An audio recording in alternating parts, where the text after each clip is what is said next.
From the Library of Congress in Washington, D.C.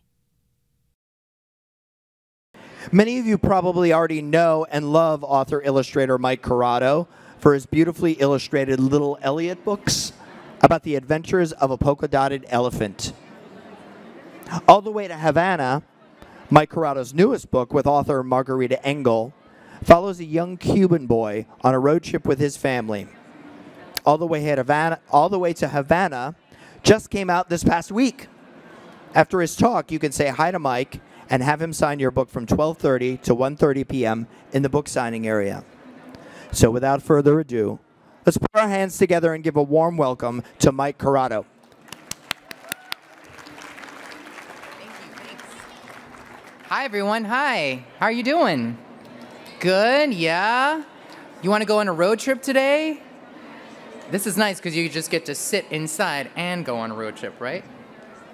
Okay, we've got a lot to see today. So I'm going to be speaking, and you can follow along on the screen. Okay. And this is called All the Way to Havana, and it's written by my friend Margarita Engle. And this is a book about going from the country to the city, and then later I'm going to read you my new Little Elliot book. It's about being in the city and going to the country. So, okay, here we go.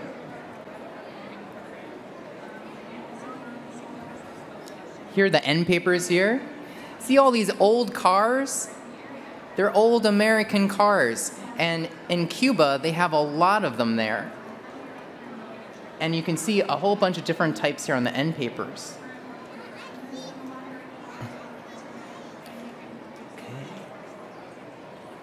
And do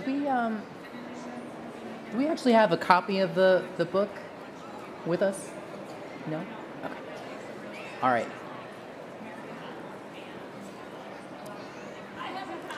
Oh, you do? Great, thank you so much. It's hard to read from over here. Okay. Okay, so here's our title page. And Margarita's... Oh, I'm sorry. Can we back up the slide? Thank you. Okay, so Margarita dedicated this book para mis primos y para mis nietos, and that means for my cousins and for my nieces and nephews. And I dedicated this book para Eric, mi hermano viajero, and that means for Eric, my traveling brother, my travel buddy. Okay, here we go. We have a gift and we have a cake, and today we're going to drive all the way to the big city to see my new baby cousin on his 0-year birthday. So this is a farm in Cuba.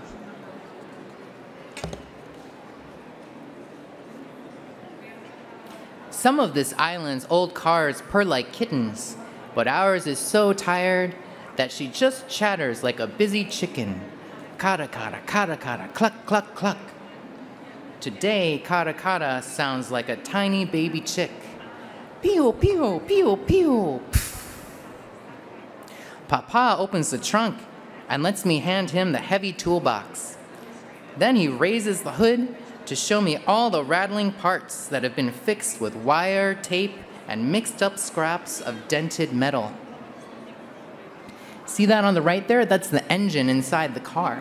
And the car is so old and it breaks down sometimes. And in Cuba, they can't get new parts for the car. So they use parts from all these different machines. Whatever works. He listens to each tapping taka-taka noise that kata-kata makes as together we struggle to fix all the grunts, squeals, and grumbling clunk-clunks that should be busy cluck-cluck-clucks. I choose a wrench and a bolt and a belt. No luck, but we keep trying and trying, even though all the silly noises are still a mystery unsolved.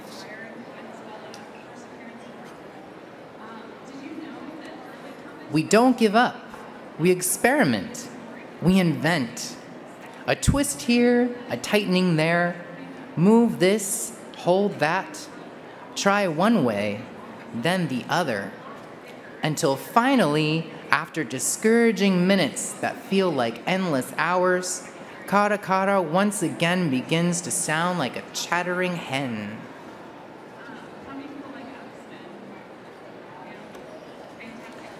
The road is bumpy, and our noisy car ends up so crowded with friendly neighbors who need a ride that I feel like we're traveling in a barrel of elbows and knees. But we have a gift and we have a cake, and we're driving to my new baby cousin's 0-year birthday. So we purr, kara kara, and we glide, taka taka, and we zoom, zoom, zoom, cluck, cluck, cluck, beside farms, forests, beaches, and forts. Toward the curved road by the seawall, where Mama points out noisy old cars of every color: yellow, pink, purple, green, orange, and even a bright red car with huge fins like a lurking shark. I'm glad that Kara Kara is peacefully blue, like the clear sky above and the wide sea beyond. Some of the noisy old cars around us have torn seats, shattered windows, and cracked mirrors. Many of the cars roar, growl, whine, or putt-putt.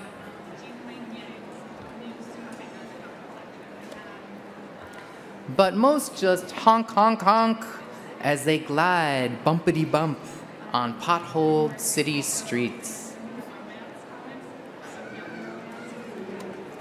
where people lean over crumbling balconies as laundry dances and a sea breeze sings. When we finally reach Tia's house, I hug Abuelo, and everyone smiles as we admire the funny baby boy who is too little to know how to open a gift, or play with the box and the ribbon, or build a teetering mango and pineapple tower.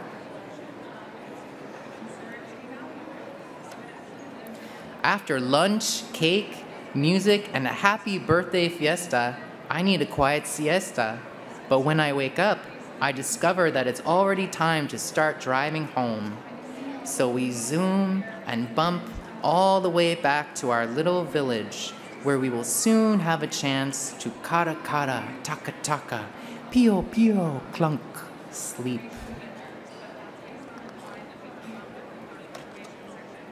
The next morning, we have to work under the hood once again, never giving up, never losing hope. I'm eager to help Papa guess which tool is best. When he asks me which city trip car I like most, the answer is easy: our car. This noisy blue one, with its ragged seats and cloudy windows, because Kara Kara already belonged to our family on the day when my abuelo, my old grandpa, celebrated his 0-year birthday. Someday, Abuelo's car will be yours, Papa promises, making me feel as proud and as powerful as the bold eagle that makes Kara Kara's sky blue hood look so brave.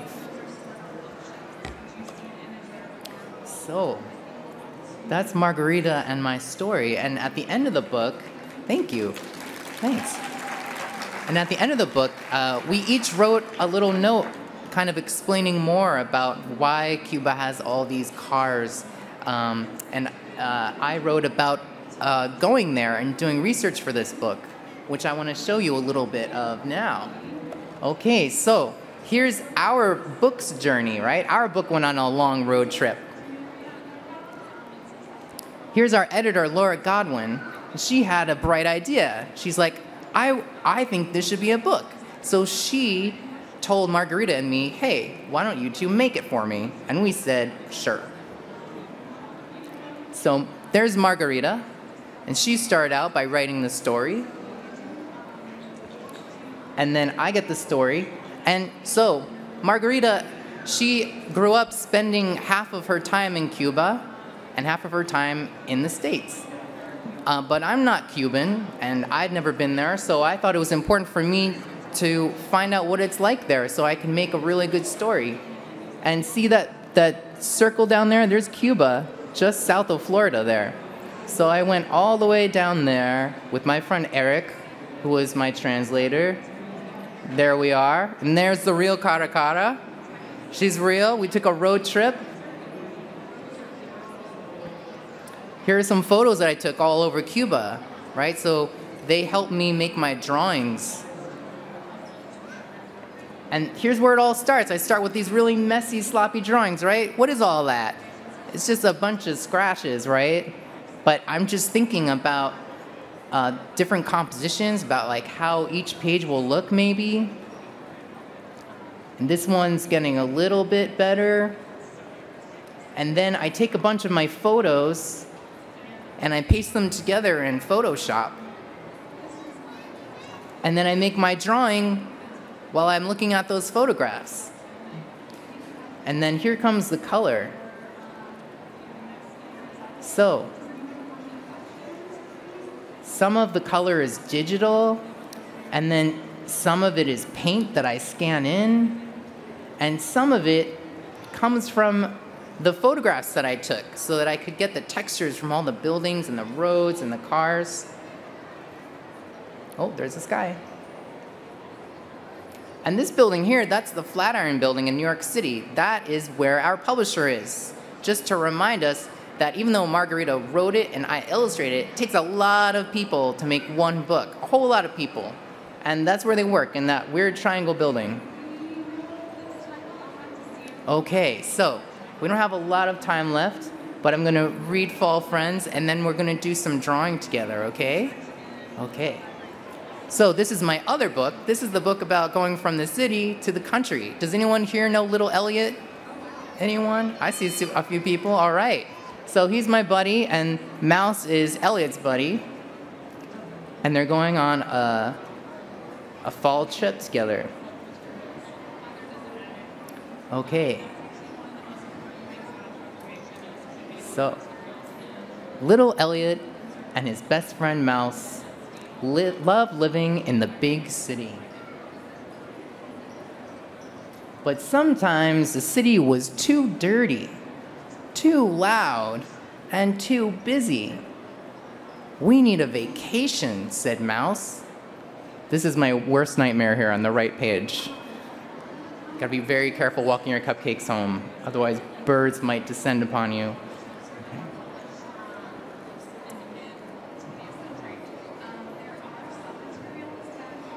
So sorry, do we have the Little Elliot book? Anyone?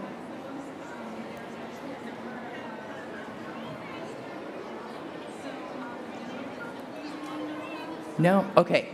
I'm so sorry, I can't read the screen. Maybe I need new glasses. Okay. Okay, thanks for bearing with me here. Okay, here we go. Later that morning, Elliot and Mouse boarded a bus bound for the country. They could see the bright autumn leaves as the big city slowly disappeared behind them. Elliot and Mouse got off the bus and smelled the fresh air. "Wow," said Elliot, "the country is even bigger than the city." "I'll race you up that hill," said Mouse. At the top of the hill, Elliot and Mouse could feel the breeze and the sunshine and the soft grass.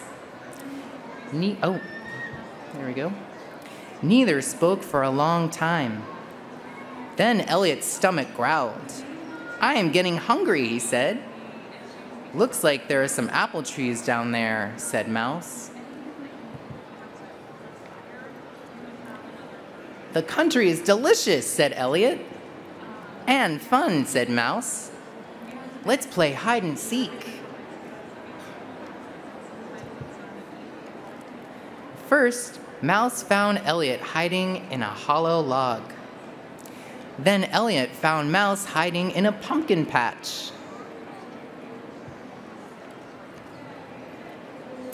Elliot picked the perfect hiding place. Mouse will never find me here, he thought. Elliot was right. He waited and waited, but Mouse never came.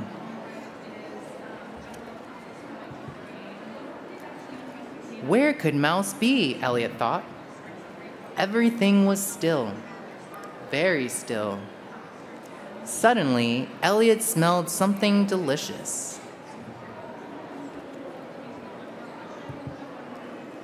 Something that smells so good must be worth looking for, he thought. Oh, what's that there in the window? Some pie? I found you, said Mouse, leaping from behind the pie. Mouse, said Elliot.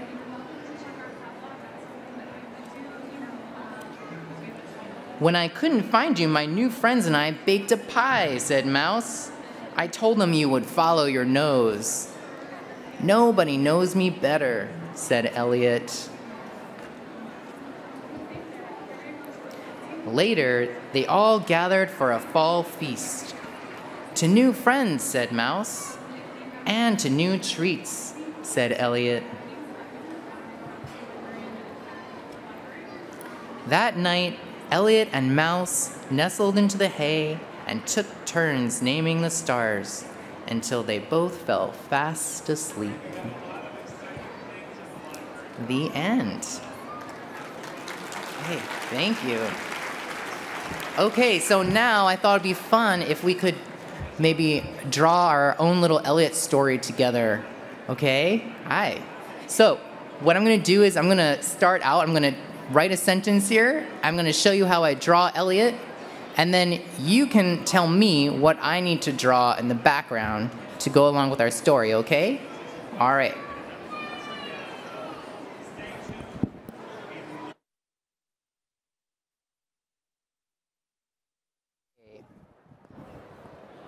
Can you hear me?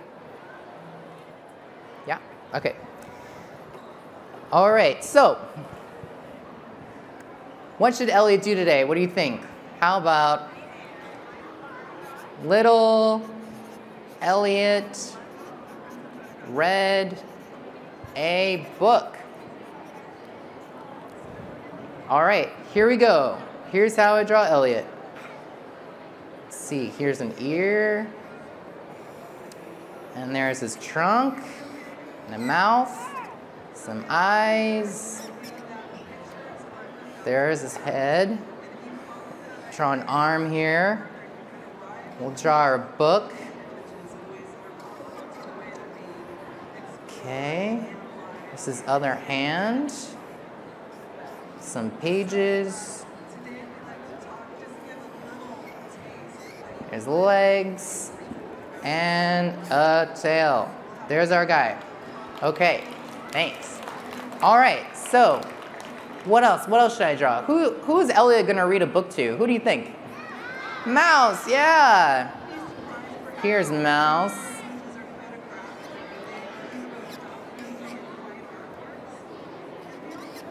Okay. What else? What else should I draw in the background here for our story? What do you think? What do you think? What's that?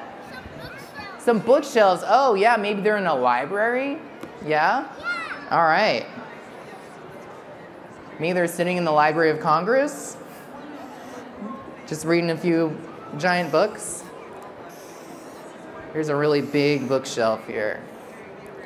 All right. Here's some books behind him.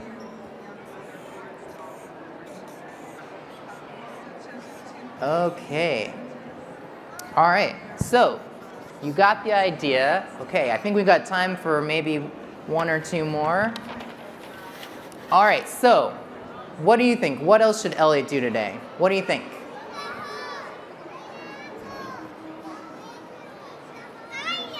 What? Oh, he's got to ride the bus to the library. Okay, sure. Little Elliot rode the bus. All right. Here we go. Okay, so first let's draw Elliot. A library bus? Well, that'd be a cool idea. Have you ever seen a bookmobile before? Yeah? Okay, here's Elliot. Okay, so we need to draw the bus, right? Okay, so we can't fit the whole bus on here, but get an idea. Here's a big tire, right? All right. And here's the door into the bus. Here's some stairs. Here's the window so the driver can look out, and some lights. Here's some other windows. Okay. What else? Yeah. That's right, in and out. Yeah, we'll draw some people in here. Let's see. This person's reading the newspaper. Let's see. This lady's reading a book. The bus driver is very important, yes. All right, here's the bus driver. It could be a metro bus. Oh, yeah? All right, here's our bus driver. She's up there. Okay, where is this bus going? The library? The library bus. All right, cool, what else? Here, we need our bus stop sign. Yeah, what about Mouse? Where's that Mouse? Mouse is already getting on the bus here.